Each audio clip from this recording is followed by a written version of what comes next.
Chapter 8. Two Illustrations. Presently we entered the precincts of a cemetery. I could see the vapory monuments standing like gray-clad ghosts to guard the couches whereon the dead were sleeping.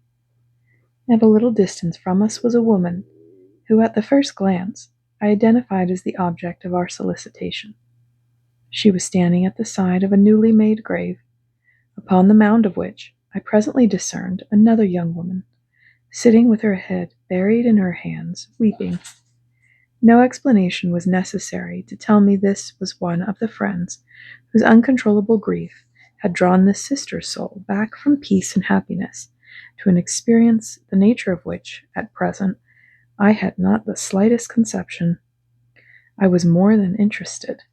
It was my first object lesson, as showing the power of love in conquering death. Those fine purple lines, to which I have before alluded, were brighter and stronger now, binding their souls in closer union, while I saw continuous flashes of sympathy darting to and fro, thoroughly read and comprehended by the one, but by the other, alas, unheeded and unknown, so oblivious was she of her heart's desire. How I yearned for the power to break the last traces of that barrier down and see them fall into each other's arms, the chasm of their tears bridged over and the gulf destroyed. In my sympathy, I grew so eager to try and accomplish this that Kushna drew me back, lest my impatience might destroy what otherwise was within the bounds of possible achievement. He was as calm and unmoved as the gravestones around us, without the slightest trace of feeling or emotion, until I began to wonder whether he could really be the same man who had betrayed such depth of feeling towards Marie. I discovered later on that his calmness was but the placidity of confidence. Every power he possessed was on the alert, waiting and watching that he might render the more substantial service whenever the moment for doing so arrived. It was a pathetic sight to see the love of the weeping sister entwine itself around that spirit's form, in spite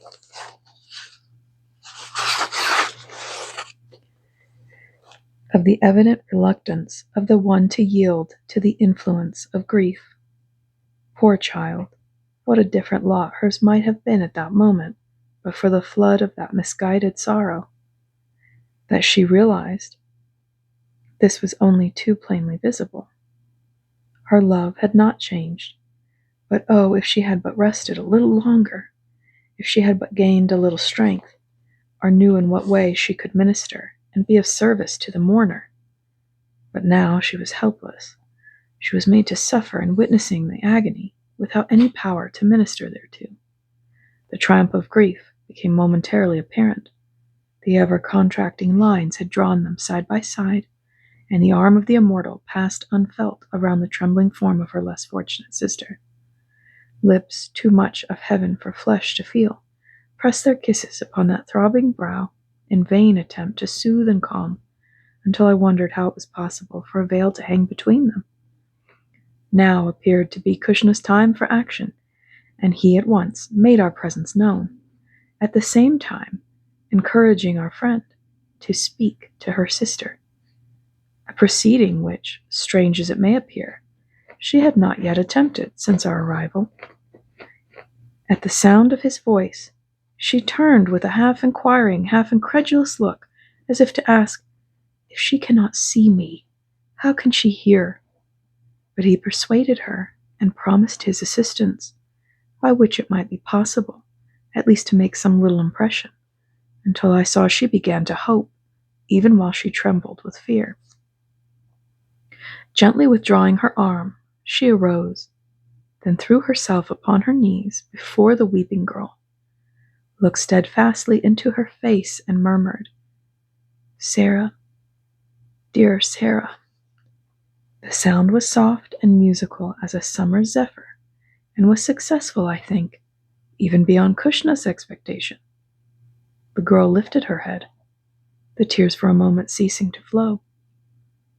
She looked around as if uncertain whether the echo of her own grief had deluded her, or had she really heard a voice. Love wrestled with fear, and doubt with strong desire, until fear and doubt prevailed, and grief resumed its sway. The success, however, was beyond all anticipation. Something had been done, and the speaker was by no means daunted at the final result. Had she not stopped the tears for a moment? "Speak again," said Kushna encouragingly. Again the soft voice sounded, but this time it was accompanied by such an intensity of love and pathos which surely must destroy all doubt in the mind of the sister. "Sarah, dear, don't weep. It is I, Lizzie. I felt your grief, and it has brought me back from heaven." This time the voice was heard more distinctly. Her head was raised before the message was half completed, and the eyes, still swimming in tears, were anxiously turning in every direction. No one was visible. Where could the sound come from? There could be no doubt about it. The old, familiar tones were too well known to her for that, though they came so softly as to be scarcely distinguishable from her own thoughts. Ah, there might be the solution. It was just what Lizzie would have said, and memory had deceived her until she imagined she again had heard her voice. To save this second disappointment, Kushna now drew near and threw all his influence upon the girl, whose mind was so divided, at the same time telling Lizzie to call her once again. Hope and certainty now prevailed.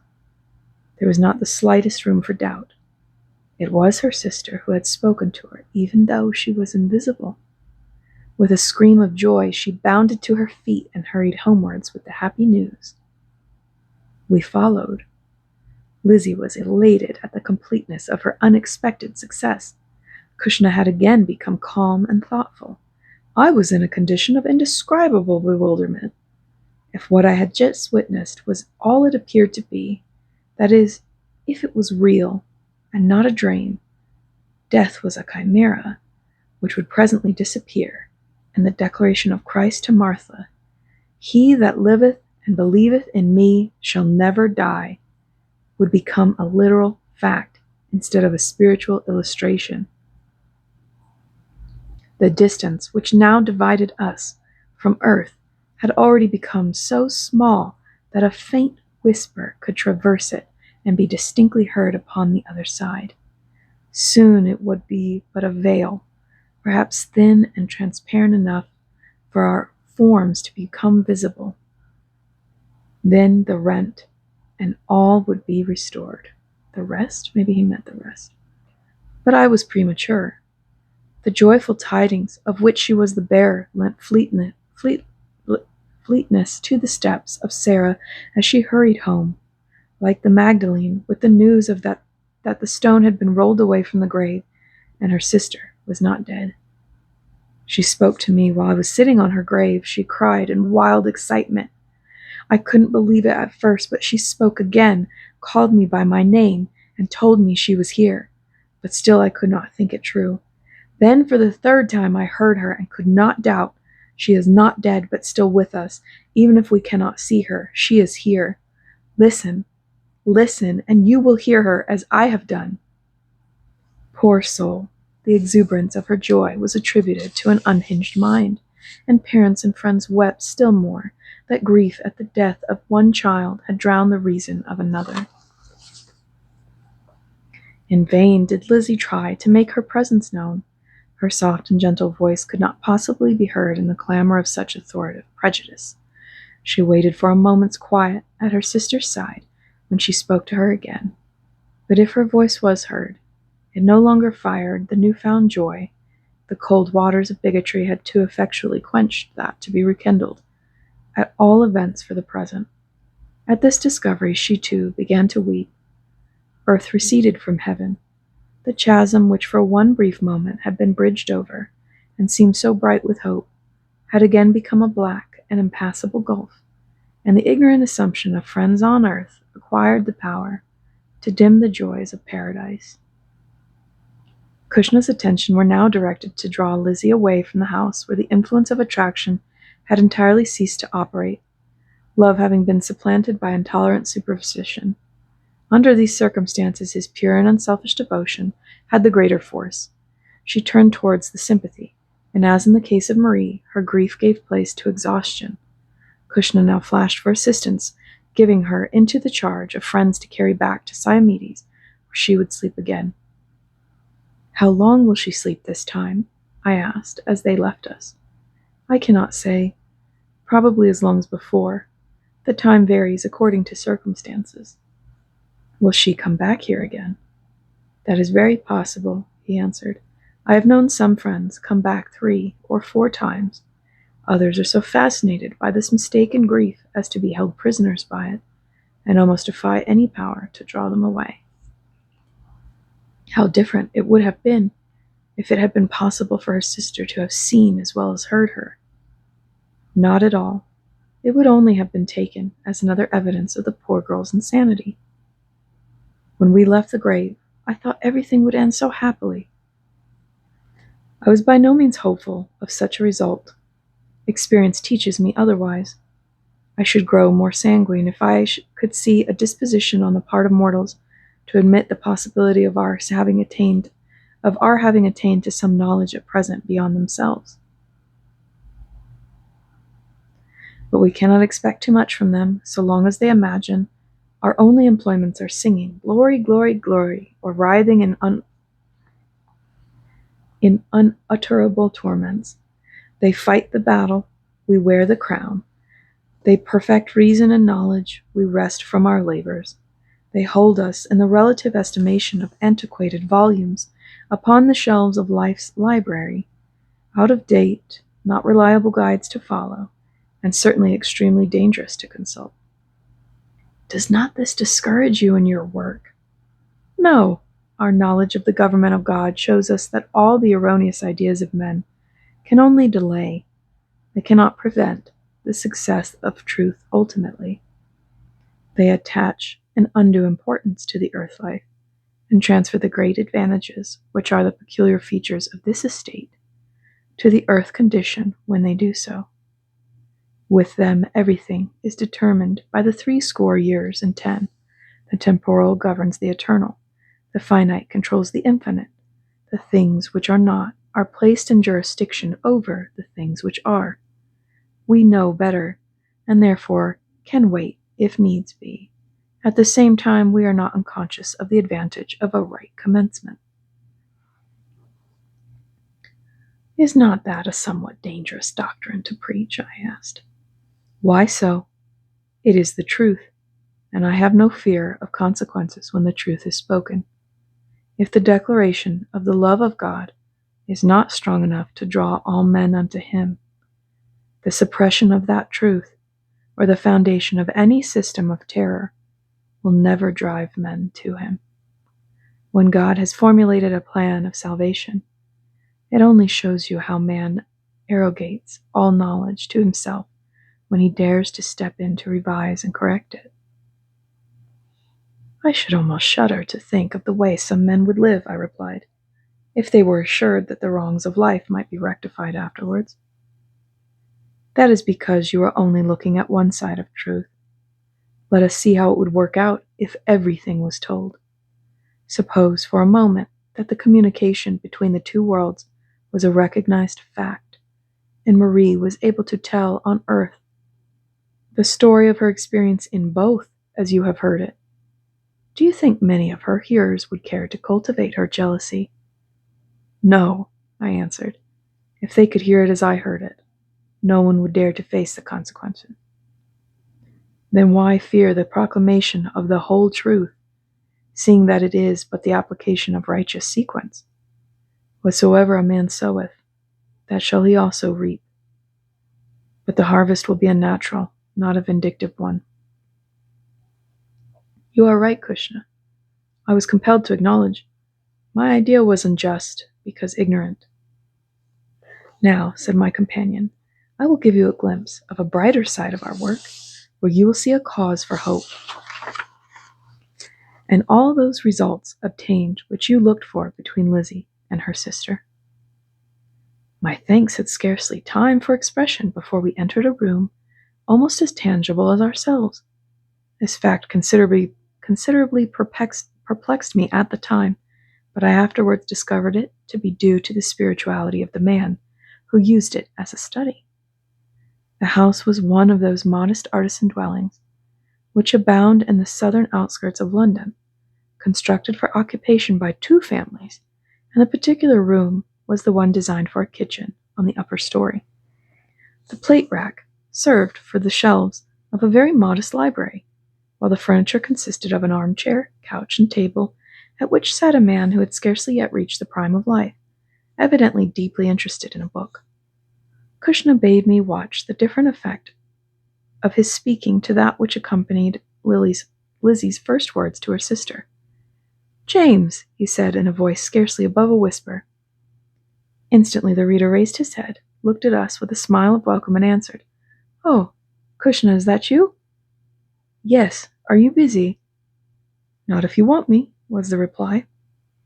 "I wish to show this brother how easily we can speak with you, so I'd like you to write a message for us." The book was laid aside. Paper and pen were at hand in a moment, and he was waiting to begin. In the delight of this new revelation, everything else was for the moment crowded out of my mind.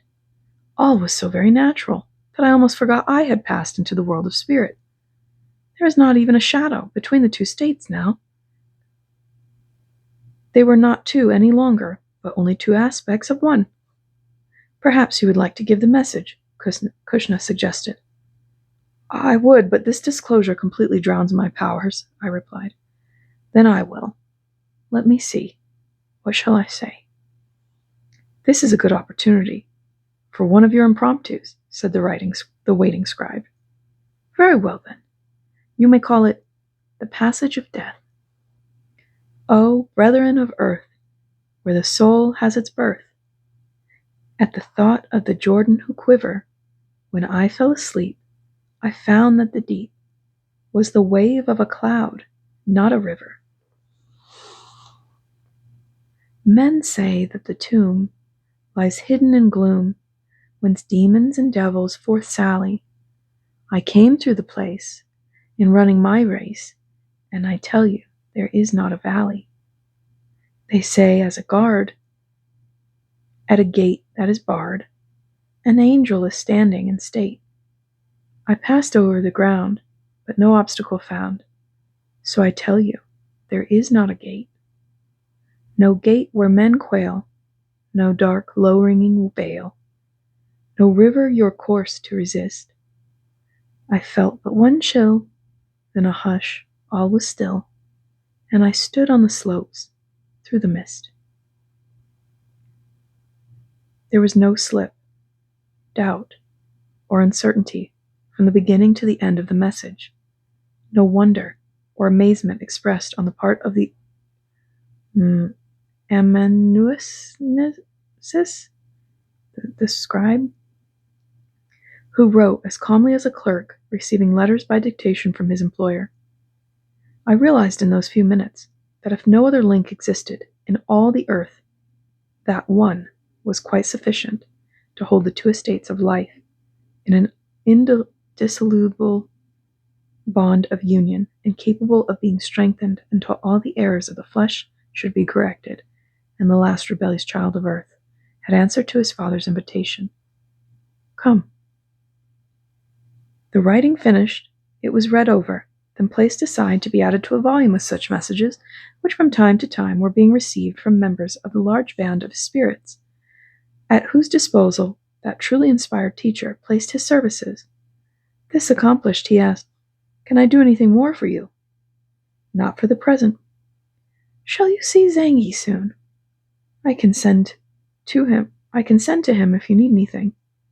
You might tell him that Aylmer is not very well, and I should be glad if he will look at him." "What is wrong?"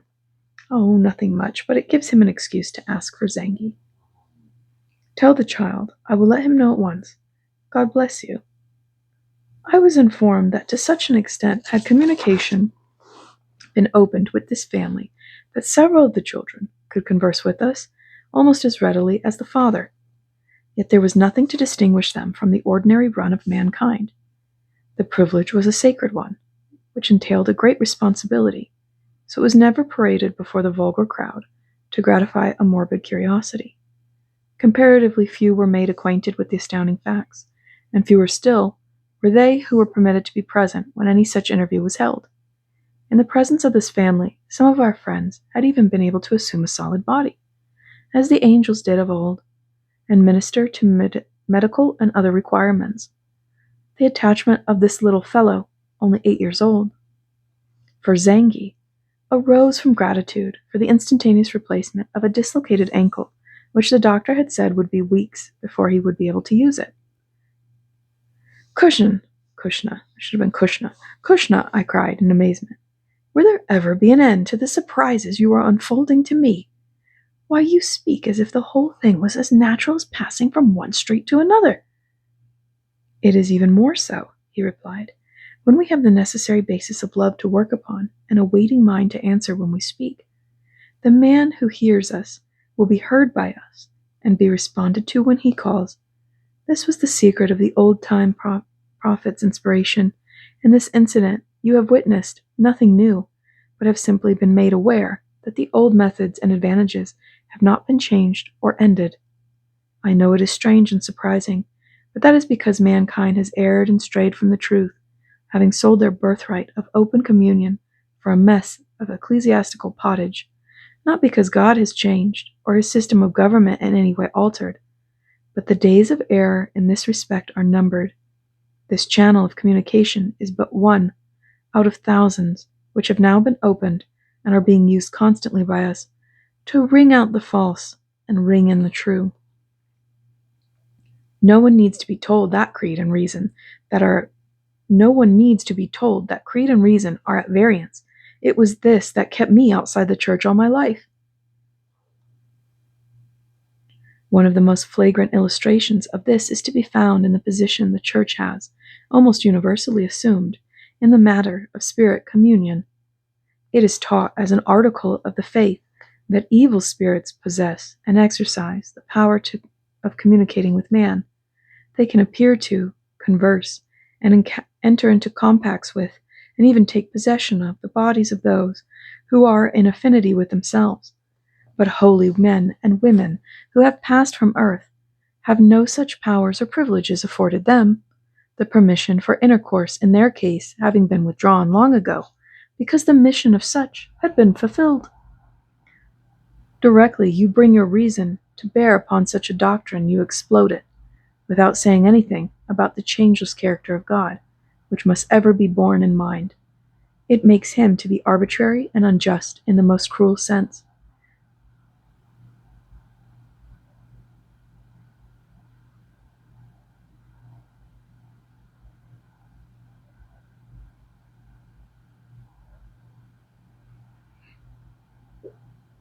It makes him to be arbitrary and unjust in the most cruel sense, in granting to his enemies advantages which he withholds from his friends. It gives enormous facilities for temptation to the powers of darkness, but denies the same liberty of action to the ministering spirits attendant upon the children of light. It opens wider avenues in the road to destruction, while it closes up one of the brightest paths which lead to life.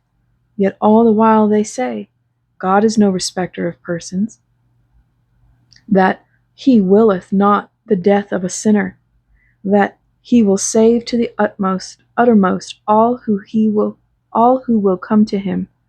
But they are not able to see that their theology places a great stumbling block in the way of all who will try to come.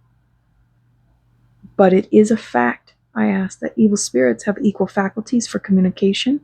But is it a fact, I asked, that evil spirits have equal facilities for communication as the good ones? If you will remember two very simple truths, he replied, they will aid you to solve many otherwise mysterious problems. First, there is no bondage of force in any condition of our life. You have already seen illustrations of this. Every soul is free to make its own choice, but they naturally choose that which is most congenial. On earth, the meadows are the natural habitation of the sheep, the water of fishes and the air of birds. It is not necessary, nor is it attempted, to place any restrictions to prevent any one of them from trespassing on the domain of the other, it being quite sufficient that they are not constitutionally fitted for it. So it is with us. A sinner can no more dwell in the region of the saint than a sheep can soar upwards in company with an eagle. The second point for you to remember is the power of sympathy. This is almost omnipotent. As you have just seen in the case of Lizzie, so it is all through creation. Like attracts like. In the absence, then, of any deterrent force, when this attraction of sympathy has been established, whether it be of a holy or unholy nature, the souls naturally gravitate towards each other. But no soul from our side is ignorant of the fact that it is individually responsible for whatever results therefrom. With the present erroneous ideas which exist, it is not surprising that the lower and ignorant spirits find the greater attraction to earth.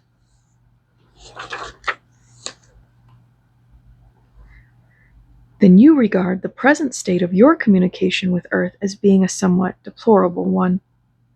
Not by any means. The present time on earth is characterized by a great thirst for knowledge. There is an earnest spirit of enquiry after truth. In the human soul, there has always been a natural craving to rend the veil which hides immortality from view, a craving born of the inspiration which forebodes success. Daring souls, regardless of the anathemas of the church, have pushed the inquiry forward until the veil has given way and the light is streaming out. But the inquirers, while breaking free from errors in one direction, are generally found to hold, with even greater tenacity, to others which lie in another direction, so that the attraction they form is not with spirits whom the truth has made entirely free, but lower minds who stand in close affinity with their own desires. A word of caution I must give you here, and that is how very necessary it is to draw a distinction between those whom I have termed the lower friends on our side and the lowest. We are not yet, at all events, divided into two classes, good and evil. But the method of division that I have pointed out naturally suggests almost innumerable grades of conditions through which it would be quite impossible to draw a dividing line.